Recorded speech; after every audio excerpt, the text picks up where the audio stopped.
Today is April 6th, 1997. We are interviewing survivor Martin Wasserman. This is tape number 2. Mr. Wasserman, can you tell me about the train ride to Auschwitz? The train ride was really bad.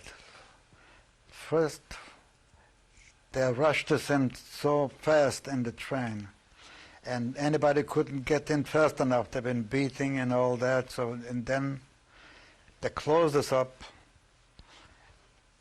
standing maybe about 100 people in one standing up straight. You couldn't sit down, and we moved out. We just gone and gone, and I seen the time changes at night and gone during the night, coming in the morning. They stopped somewhere, we had something, listen, but no food, no nothing, just gone. And then when they arrived at a place, they let us out and they gave us some water. And plenty of people couldn't hardly get out. The ones that get out, this is where we came to Auschwitz. And this is the people who couldn't make it. I haven't seen them because right away they went to a different side. And us to the right and left. Did you see any famous people? If I've seen my family. Did you see any famous people? The famous I only have seen from a distance is Bowman. He just walked around with his glasses and with a stick underneath like this, and walking around and seeing who, he talked to the officers and he pointed out something, but I don't know what was going on, but I seen. Then they came and they rushed us more because he must have told them to go and to rush us into a place or to get out or to come out. They rushed us out. They were loose, come out, quick, and all this, with the with the carbine, just doing like this.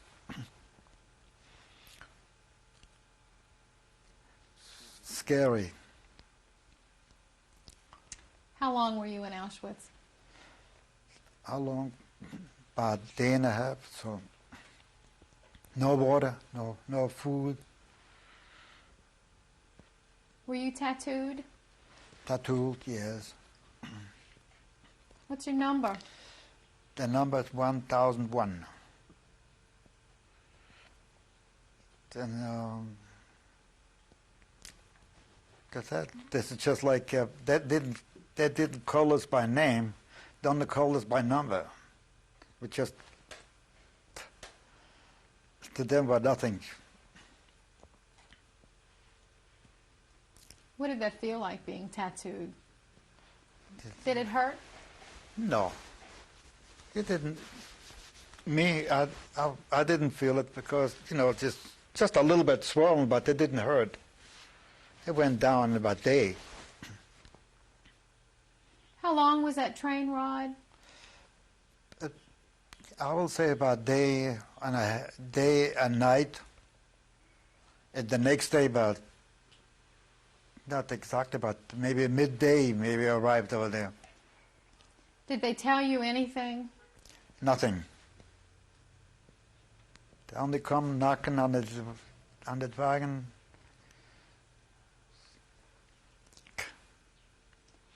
But we heard them hollering, to the officers, to what they're talking about to each other, because they had guards on each train.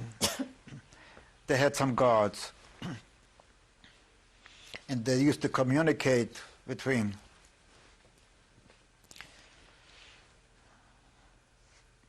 And that's only what I had, that they've been talking to each other. Had you ever heard of Auschwitz before? Before, no.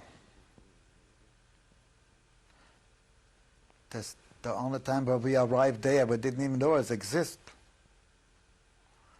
So then what happened? this is when they start, separating the strong people and the weak. So I was the lucky one. I know I was pretty strong. And this is one reason why I survived.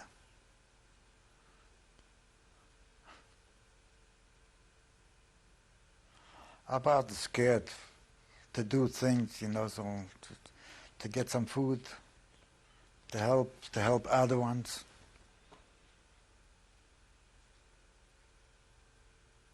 So what happened next when you left Auschwitz? We left Auschwitz. We went to train ride again, and just traveling to different places. We could see, different fields, buildings, cities, and we passed by, and no stopping neither, no food. Only they stopped one. I remember one time to fill up that locomotive, because there used to be the coals, water, and all that. This is what we heard. How long were you on that train ride? So maybe about 2 days, maybe. That's about a long way from from Poland to Germany. Did people get sick? Plenty of people got sick. But we couldn't do nothing. I mean, we couldn't help them inside because we didn't get nothing. I mean, it was bad to see people, fading away.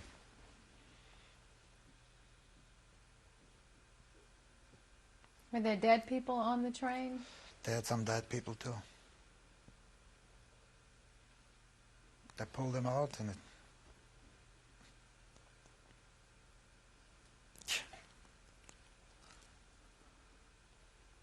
So where did they take you?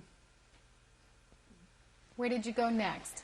Next, from Weingen to Hessenthal. No, from Auschwitz.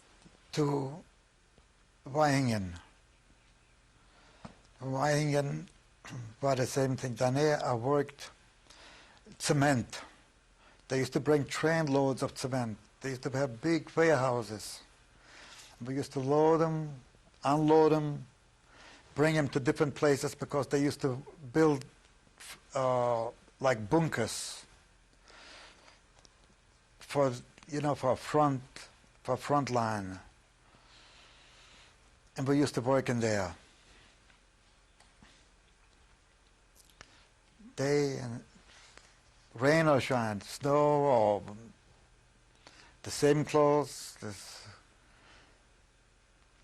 What kind of living conditions did you have there? Living, the same thing, all the same bunks, the same clothes, no change, no food. In the morning, by 7 o'clock in the morning, they call us out and they give us some water. There's supposed to have been coffee and a slice of bread.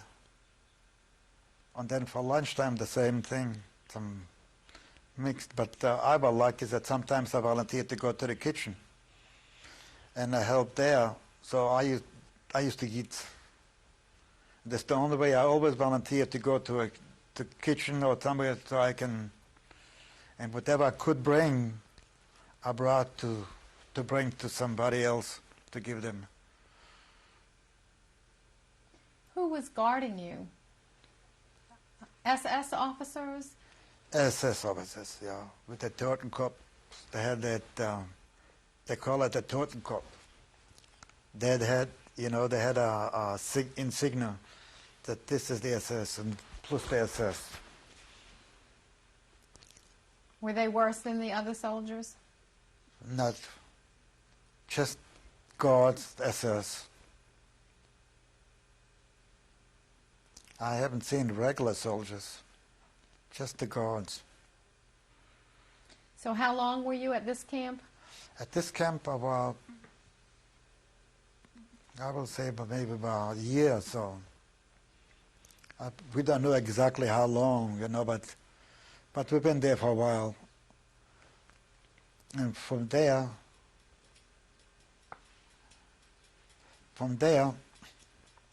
we went to Hessenthal.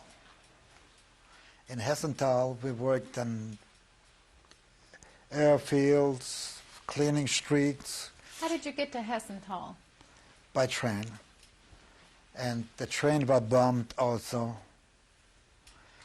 And we had to walk. Anybody, like a dead march, anybody who couldn't make it, they didn't bring him. They just eliminated. So it's really, really hard.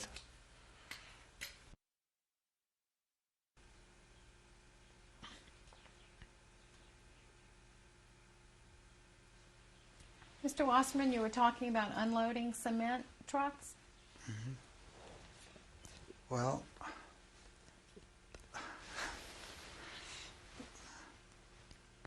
what other jobs did they have you do? The jobs, digging ditches, breaking stone, move one place to the next, then they didn't like it, you move it back. I mean, it's something that didn't make no sense.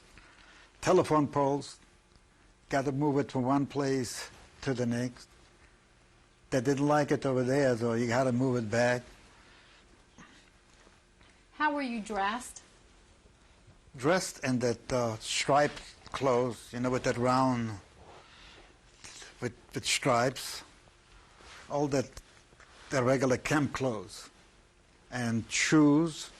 Some places they give us the wood shoes, from Holland, the farmers use, and they gave me one time too tight, and I went in. I told them I can't walk in there. Don't worry. So I had to suffer with this. Did you ever get sick?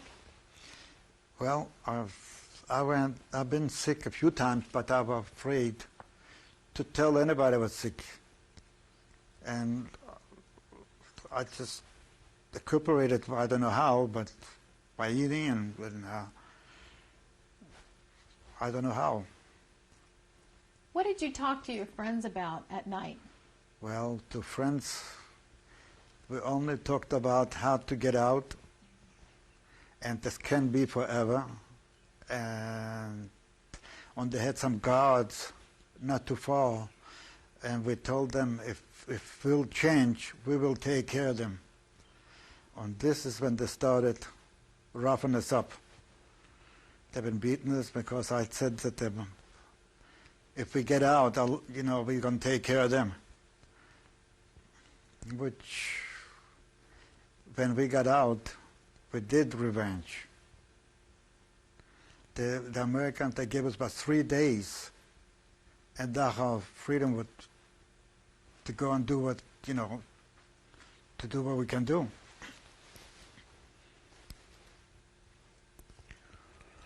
So anybody we could find, we brought them in camp. What did you do to them? Well, the same thing, like they did to us. And one officer said, I have a wife and children at home.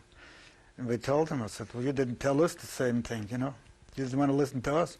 We had mothers, fathers, brothers. We had them standing on a chair, high, like they did to us.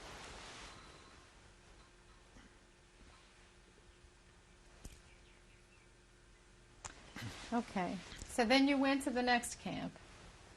Hessenthal? Yeah. In Hessenthal, we worked there. All different work. The same thing, like cement, cleaning streets, bring us in a camp and in the offices, to clean up near the streets during the time of winter time. And we had to clear the snow. At the airfield over there, we had to clear the airfield and all. And the Americans been bombing, they've been running, and all I could think of is to run where the food was, kitchen or something like this. I didn't worry about getting hurt. Of important just to get something to eat. Did you make it to the kitchen? I did get. But they came back, didn't have nothing because we turned them over. After we finished, there was nothing.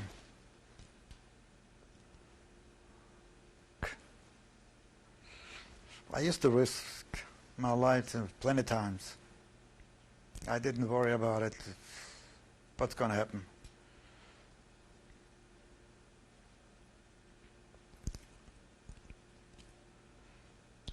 Did you have the same group of friends when you went from camp to camp? Uh-huh. Were you able to stay with the same group of friends? No, every time we went, we had to make new friends because the same friends we moved, some of them went to a different place, a different barrack. So we made friends with difference. I had one cousin with me. We were liberated together in Dachau. And he went to Israel. But I don't know what happened to him. What happened to him in Israel, I don't know. Because he joined the army over there. Okay. And then you went to Dachau? Was that the last camp Yeah, you this is were the in? last camp in Dachau. How did you get to Dachau? The same way. They brought us by train. And everywhere we went, all the trains have been bombed. Because we find out that they used to carry, transport troops from one place to the next. And to protect them, they used us as a shield. So they thought that the Americans will not bomb because they have that all the DPs and all that. But they did because they knew in the front part of the train were the German troops. So they bombed. And one before me, one car demolished. And ours, we just crawled out, and I seen people without legs crawling around, helping, crying, and all that. But we couldn't do nothing.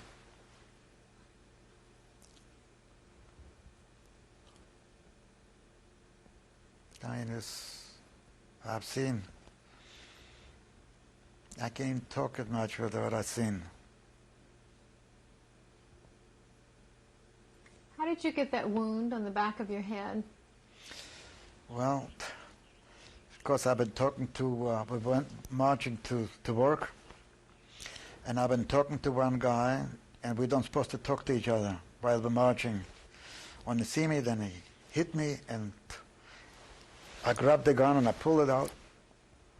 Then he came to me, but two guys came and they pulled me out, and they hit me with it over the head. Where is your other wound? The other one is right here. Behind it. Are you still scarred? It's a scar, but it's a good thing that it didn't hit the bone. It's just because I moved it. But here, it's still a big scar. And I didn't go to the doctors to help me neither. I survived. How did you survive? Well, I took care of myself in any way I could. To clean up with water, but to get something,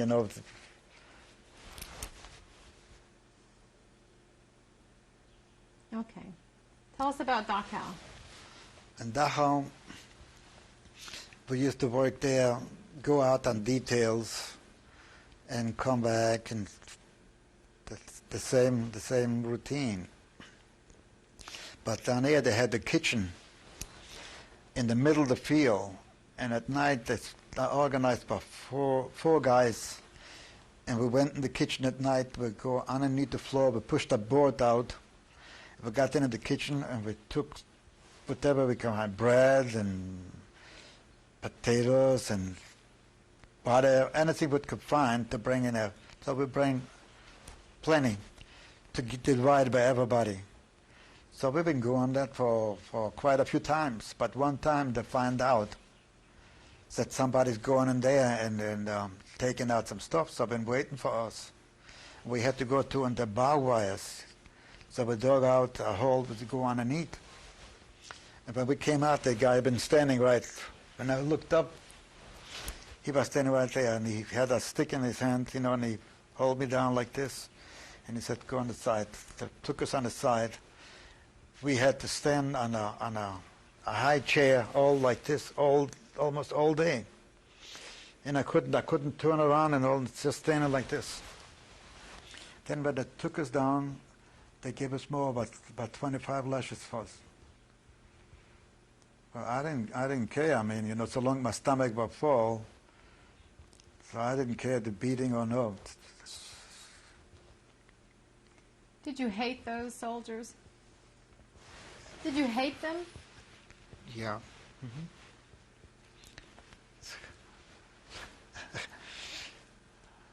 I don't know what to say now. If anything else you do. Anything more about Dachau? But Dachau, well, Dachau, when the Americans came in to liberate us, so I remember that we had some potatoes and we put a fire right by the fence, because that night was very, very quiet, and we knew that the guards left. So we cooking, and all of a sudden, you know, we seen some things. One guy come and told us that the American tanks coming. So when I cooked the potatoes, we would eat them, you know, but then we threw everything away. We were running over there and see by the gate. They opened up the gates and they came in, and they look at us and they looked in bad shape. And they said, don't worry now, we liberate you all, so we're going to get you some food. Whatever you want, you all going to get it. So they came in with a kitchen, and they served us some food, rich food. And I mean, people didn't know, and they've been eating too much. They stuffed themselves, because if they're not eating so much, the stomach shrunk, and then they eating at one time. We didn't know that. And plenty of people died after that. I don't know how I went through that, because I've been doing the same thing. You didn't get sick? And it didn't hurt me. I don't know. I must have been having a good stomach or whatever. Can you tell us more about what happened when the Americans came in? When the Americans came in, then we stayed a few days in camp, and then they came the Red Cross, and they took us to a place, to St. Ottilien. In St. Ottilien, this is a place where they had like a hospital. They cleaned us up, they've been feeding us good, and then I volunteered to guard that place because they needed police. And we had a big force. So I was a guard, and we had a good time, you know, because then from that place, St. Ottilien, anybody wanted to go to different places. They put their papers in, and they wanted to go to United States, Israel, or different countries. And I choose United States. I thought that I knew that my aunt or uncle I have in New York. I knew it. So I said, well, when I come here, I might see them. But I came here to New Orleans. So when they were in New York, I never did go to New York.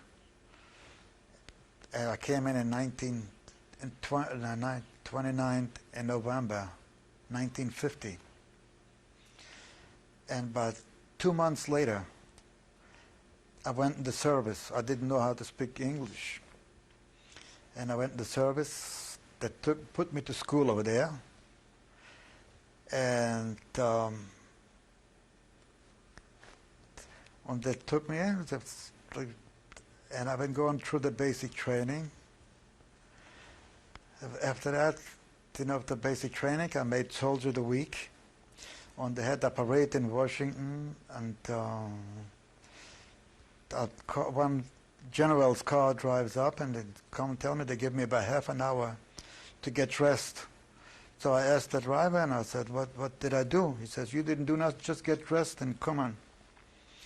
So I got dressed, and they took me all the way from Aberdeen, Proving Ground, in Maryland, to Washington. They let me out on the front. They had the parade waiting for to get the parade. And they let us out in the front, and I was surprised. It's 4 guys of us. And they had marched, and people from the windows that threw down all kind of things, waving and all this.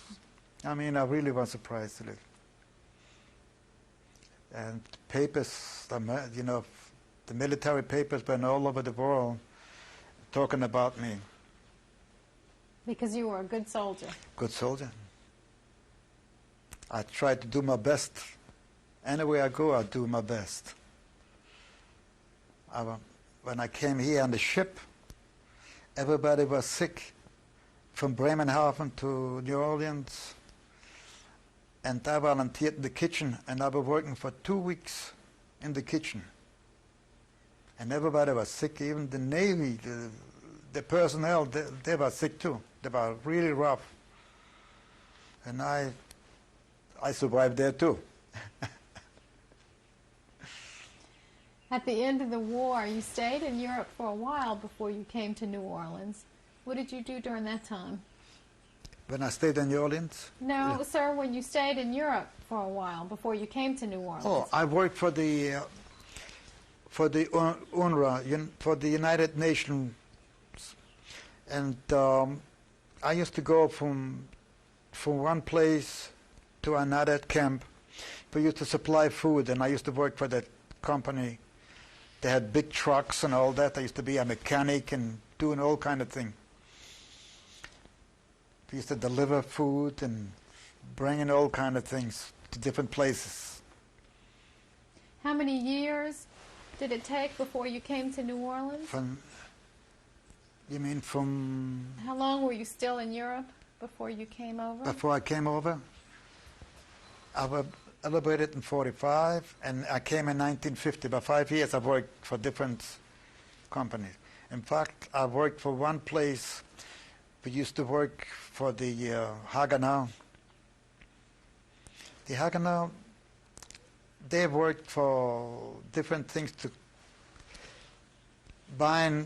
they used to buy weapons, and I used to go and pick them up in pieces, and we bring them to Munich. And from there, they load them up and they ship them to Israel. And they used to ship all kind of weapons. And they used to check on us on the highway. Did they have anything? No. But we had everything in pieces. We had them all in the truck, hidden in different compartments. And then when we came back, we used to put them together. And we shipped them out. And I remember they used to put on a box, vorsichtig is glass. Like the shipping glass. So to be very careful.